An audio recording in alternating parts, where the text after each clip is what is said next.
আসসালামু আলাইকুম ওয়া রাহমাতুল্লাহ।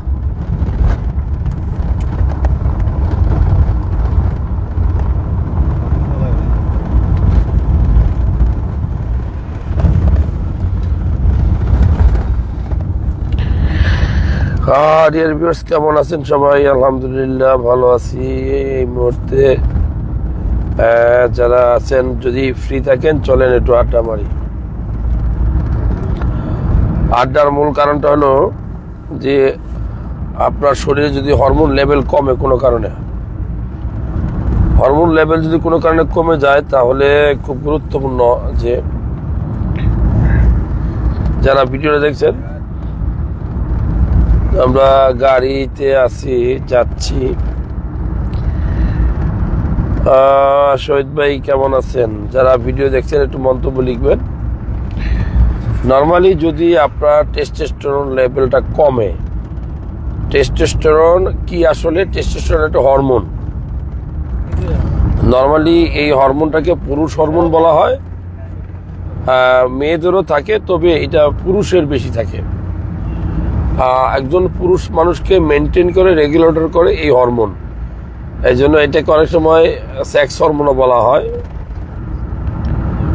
সেক্স হরমোনও বলা হয়। সো যারা ভিডিও দেখছেন একটু আগ্রহ নিয়ে দেখবেন এবং মন্তব্য শেয়ার করবেন আপনার। মূলত যদি কোনো কারণে আপনার এই টেস্টোস্টেরন লেভেলটা কমে যায়, তাহলে আপনার কি হবে? আপনি কিভাবে বুঝবেন যে আপনার টেস্টোস্টেরন লেভেলটা কমছে?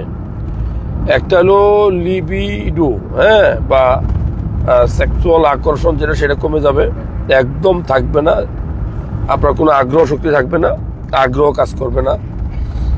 আর দ্বিতীয় যেটা, সেটা হলো আপনার চুল পড়া শুরু হবে বা চুল পাকা শুরু হবে।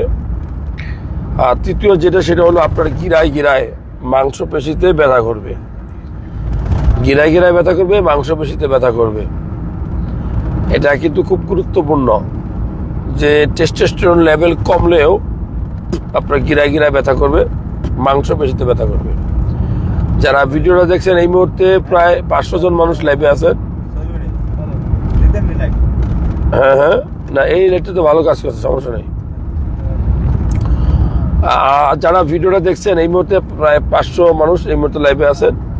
তো বলবো যে আপনাদের মন্তব্য লিখতে পারেন। তবে এই হরমোনটার যদি আপনার শরীরে কমে, আমি আবারও বলছি, আপনার মেজাজটা খিটখিটে হতে পারে, আপনার শরীরে একটা আনন্দ ফুর্তি ভাব এটা কমে যেতে পারে, আপনার মন মরা, সবসময় মনটা মরা মরা একটা ভাব আপনার শরীরে আসতে পারে, চুল পাকতে পারে, চুল পড়া শুরু করবে। আর মানুষের যেটা যৌবন চাহিদা, সেক্স পাওয়ার যেটা, সেটা আস্তে আস্তে কমবে। আপনার বিপরীতমুখী লিঙ্গের প্রতি, আপনার পার্টনারের প্রতি আপনার কোনো আকর্ষণ কাজ করবে না এক সময়। এই জন্য এই হরমোনটা নিয়ে একটু চিন্তা ভাবনা করতে হবে আপনাকে, কিভাবে বাড়ানো যায়। যদি কমেই যায়, কিভাবে বাড়ানো যায়? আমি বলবো যে সকল মা বোনেরা অনেক বেশি মোটা, ফেটি, তাদের কিন্তু অনেক সময় অবাঞ্ছিত কিছু মোষ বা দাড়ি বা চুল বা লোম গজায়। এটাও কিন্তু এই টেস্টোস্টেরন হরমোনের কারণে। অর্থাৎ আপনার শরীরে যদি টেস্টোস্টেরনের লেভেলটা বেড়ে যায়, তাহলে কিন্তু আপনার এরকম অবাঞ্ছিত দাড়ি, মোষ, গোপ, লোম মানে গজাইতে পারে। এখন পুরুষ মানুষের যদি কমে যায়, যেটা পুরুষ হরমোন বলা হয়, আমি আবারও বলছি, যেটাকে পুরুষ হরমোন বলা হয়, যদি আপনার শরীরে এই হরমোনটা কমে যায়, তাহলে আপনি কি করবেন? আমি তো প্রথমেই বললাম যে এই হরমোনটা মূলত পুরুষ হরমোন।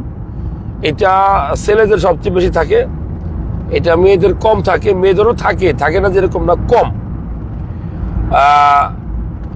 মূলত পুরুষ এই হরমোনটা কমে আপনার অতিরিক্ত স্ট্রেসের কারণে। স্ট্রেস অর্থাৎ যে মানুষগুলা অতিরিক্ত চিন্তা ভাবনা, অতিরিক্ত পেরেশানি লাইফ লিড করবে, তাদের এই হরমোনটা কমবে। তাহলে চিকিৎসাটা কি?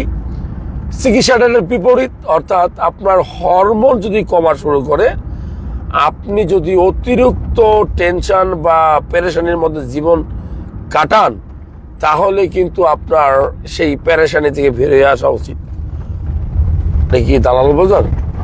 হ্যাঁ, তো আমি বলবো যে যারা ভিডিওটা দেখছেন, প্রায় 700+ মানুষ এই মুহূর্তে লাইভে আছেন, মাশাআল্লাহ।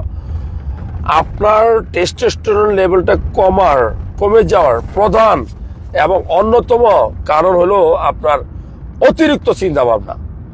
তো আপনি যদি অতিরিক্ত চিন্তা ভাবনা, স্ট্রেস থেকে না বের হইতে পারেন, তাহলে কিন্তু আপনার এই হরমোনটা আপনি কখনোই পূরণ করতে পারবেন না। এছাড়া কি আছে? এছাড়া কেন কমে? এছাড়া হলো আপনার খাদ্য অভ্যাস। কোনো মানুষ যদি ঘরের খাবার কম খেয়ে পরের খাবার বেশি খায়, আমি আবারও বলছি, ঘরের খাবার কম খেয়ে পরের খাবার মানে হোটেল সার্ভিস বেশি দেয়। কিছু কিছু মানুষ আছে যারা ফাস্ট ফুড সবসময় পছন্দ করে, জাঙ্ক ফুড, রাস্তার পাশে যে খাবারগুলো তৈরি হয়। এখন মনে রাখবেন যে হোটেলের খাবারগুলো একটু সুস্বাদু তৈরি করা হয়, অর্থাৎ স্বাদ বৃদ্ধি করার জন্য অনেক আইটেম এখানে অ্যাড করা হয়, যেগুলা আপনার খাওয়ার রুচি বাড়াবে কিন্তু গুণগত মান বাড়াবে না, গুণগত মান। এরপরে আপনার রাস্তার পাশে কিছু খাবার তৈরি হবে, যেমন ফুচকা, আপনার বেলপুরি, হ্যাঁ, ঝালমুড়ি। এরপরে ফাস্টফুডের নামে আমরা বার্গার খাই, পিৎজা খাই। এই খাবারগুলো না হাই ক্যালোরি এবং রিচ চিনি সমৃদ্ধ খাবার। চিনিটা কি রিফাইন্ড সল্ট থাকে, রিফাইন্ড সল্ট। সো এই খাবারগুলো বয়কট করে আপনি যদি কিছু ভালো খাবার খান, অনেকে হয়তো জানতে চাচ্ছেন যে কি খাবার খেলে হরমোনটা বাড়তে পারে। তো হরমোনটা বাড়ানোর জন্য আপনি খাবারের পূর্বে আপনি অবশ্যই একটু ব্যায়াম করবেন, নিয়মিত ব্যায়াম। যেমন আপনি যদি নিয়মিত ফুটবল খেলেন, নিয়মিত ক্রিকেট খেলেন, অথবা সকালে বা রাত্রে খাওয়ার পরে যদি আপনি 1 ঘন্টা ব্যায়াম করেন, হ্যাঁ, দৌড়াদৌড়ি করেন, তাহলে আপনার এই হরমোনটা বাড়বে। তার মানে কি, ব্যায়াম একটা গুরুত্বপূর্ণ অংশ, খুব গুরুত্বপূর্ণ যে আপনার ব্যায়াম। আপনি যদি ব্যায়াম করতে পারেন, এক্সারসাইজ করতে পারেন, তাহলে আপনার এই হরমোনটা বাড়বে। এটা নাম্বার 1। নাম্বার 2, আপনার অতিরিক্ত স্ট্রেস অ্যাভয়েড করে আপনি যদি ফ্রেশ ঘুম দিতে পারেন, ডেলি 6 থেকে 7 ঘন্টা একটা মানুষের ঘুমানো উচিত। আমি আবারও বলছি, ডেইলি একটা মানুষের 6 থেকে 7 ঘন্টা সময় কি ঘুমানো উচিত। যদি কোনো মানুষ 6 থেকে 7 ঘন্টা সময় ঘুমায়, তাহলে তার এই হরমোনটা বাড়বে। আরেকটা হলো ল্যাপটপ, মোবাইল, এই ধরনের ডিভাইস। আমি আবারও বলছি, ল্যাপটপ ও মোবাইল এই ধরনের ডিভাইস যদি আপনি মাথার কাছে বা মাথার নিচে রেখে ঘুমান, হ্যাঁ, তাহলে আপনার এই হরমোনটা কমবে। আমি আবারও বলছি, তাহলে আপনার রাতের বেলা যখন আপনি ঘুমাবেন, ঘুমানোর পূর্বে ফোনটা বন্ধ করে আপনার মাথার কাছ থেকে অনেক দূরে রাখা উচিত। আমরা তো কি করি, ফোনটা মাথার নিচে রাখি, হ্যাঁ, তাতে কি হয়, ফোনের ভিতরে যে ব্যাটারি আছে, ব্যাটারি সহ অন্যান্য উপাদান থেকে আপনার রেডিয়েশন তৈরি হয়। রেডিয়েশন, আমি আবারও বলছি, রেডিয়েশন তৈরি হয়। ওই রেডিয়েশনের ফলে আপনার এই হরমোনটা কমতে থাকে, এই হরমোনটা কমতে থাকে। তাহলে এই অভ্যাসগুলো তৈরির পাশাপাশি সবচেয়ে বেশি যে খাবারগুলো খাবেন, আপনি খাবেন র কফি, বা গ্রিন টি, হ্যাঁ, এটা একটি ইম্পর্টেন্ট। এরপরে আপনি লাল মাংস খাবেন। লাল, আপনার শক্তি, সামর্থ্য, অর্থনৈতিক অবস্থা বিবেচনা করে আপনি অবশ্যই লাল মাংস, সপ্তাহে 2 থেকে 3 দিন লাল মাংস খাওয়ার চেষ্টা করবেন। আপনি প্রত্যেক দিনই 2 থেকে 3টা ডিম খাওয়ার চেষ্টা করবেন। আপনি প্রত্যেক দিনই 4 থেকে 5টা কাঠবাদাম বা কাজু বাদাম বা যে কোনো বাদাম আপনি সংগ্রহ করে খাওয়ার চেষ্টা করবেন। আপনি প্রত্যেক দিন সকালে, আমি আবারও বলছি, প্রত্যেক দিন সকালবেলা আপনি 1 পিস আদা কুচি করবেন, 1 কোয়া রসুন কুচি করবেন। করার পরে আপনি এটা আপনার মধুর সাথে মিক্সড করে সকালবেলা আপনি খেতে পারেন। খুব ইম্পর্টেন্ট। তাহলে আপনার টেস্টোস্টেরন লেভেলটা বাড়বে, আপনার যে সেক্সুয়াল আগ্রহ সেটা বাড়বে। রাত্রের বেলায় আপনি ফ্রেশ এক গ্লাস ঘাস খায়, এরকম গরুর দুধ খাওয়া উচিত। শুধু গরুর দুধ খাইলেই হবে না, ঘাস খায়, ঘাস সবুজ ঘাস খায় এরকম গরুর দুধ সংগ্রহ করতে হবে। এরপরে আপনি সবুজ শাকসবজি, স্পেশালি আমি বলবো যে পালং শাক খুব গুরুত্বপূর্ণ। যে পালং শাক, আপনি পালং শাক খুব বেশি খাওয়ার চেষ্টা করবেন। আর পালং শাক না পেলে অন্যান্য যে সবুজ শাকসবজি আছে এগুলো আপনি খুব বেশি করে খাবেন। বিচি সহ কলা খাইতে বলি আমরা, বিচি সহ কলা, অর্থাৎ আপনি ডেলি 2 থেকে 3টা বাংলা কলা, আমি আবারও বলছি ডেলি 2 থেকে 3টা বাংলা কলা আপনি খাওয়ার চেষ্টা করবেন। এখন এই টেস্টোস্টেরন হরমোন বাড়াইয়া লাভটা কি, এটাই তো প্রশ্ন। প্রশ্ন হলো যে টেস্টোস্টেরন হরমোন যদি আপনার কমে যায়, আপনার আগ্রহ শক্তি কমে যাবে, কাজের প্রতি আগ্রহ, বিপরীত লিঙ্গের প্রতি আগ্রহ, সব কিছুকে আপনার কাছে অশান্তি লাগবে, মেজাজ কিটকিটে হবে, আপনি নিজের সিদ্ধান্তে আপনি অটল থাকবেন, অন্যের কথাবার্তা শুনলে আপনার মেজাজটা গরম হয়ে যাবে। তাহলে এটা একটা অন্যতম কারণ আপনার মেজাজ কিটকিটের, যে টেস্টোস্টেরন লেভেলটা কি কমে গেছে, কমে যায়। আর যারা ভিডিও দেখছেন আপনারা মন্তব্য লিখবেন, আপনাদের একটা মন্তব্য আমার জন্য অনেক গুরুত্বপূর্ণ। আর ভালো লাগলে শেয়ার করবেন, পেজটা ফলো করে সাথে থাকবেন। হ্যাঁ, আর একটা কথা বলি, সেটা হলো যে টেস্টোস্টেরন লেভেল টেস্ট করবেন। টেস্টোস্টেরন লেভেলটা টেস্ট করলে আপনি বুঝতে পারবেন যে আপনার শরীরে টেস্টোস্টেরনের পরিমাণটা ঠিক আছে কিনা। আমি আবারও বলছি, টেস্টোস্টেরন লেভেলটা টেস্ট করবেন। টেস্টোস্টেরন লেভেল টেস্ট করে দেখবেন যে আপনার এটা 1.78 থেকে শুরু করে বা 1.7 থেকে শুরু করে 7.8 পর্যন্ত আপনার ন্যানোগ্রাম। কি সুন্দর দেখছো নি, হ্যাঁ সামনে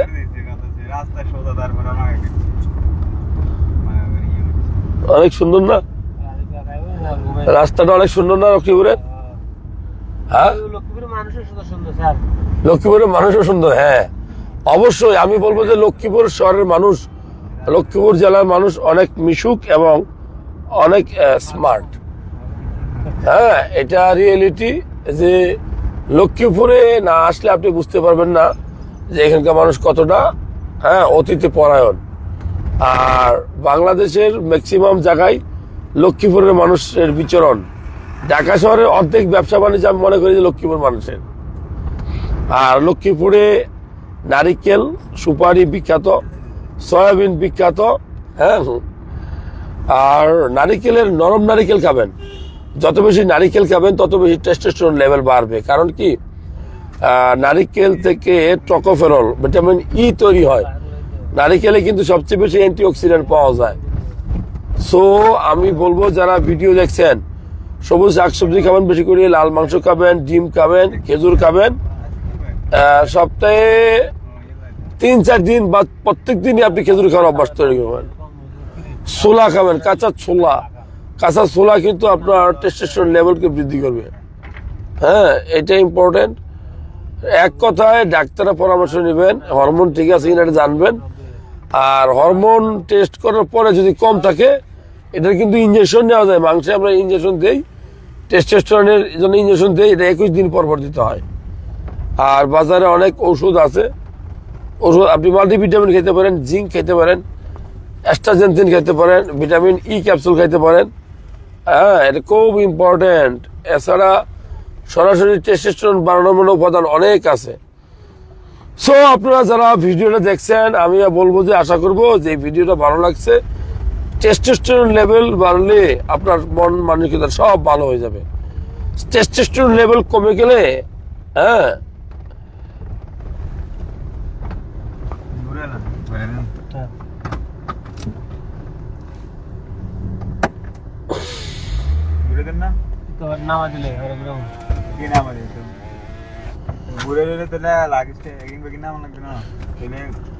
কি আছে আছে, সবই আছে।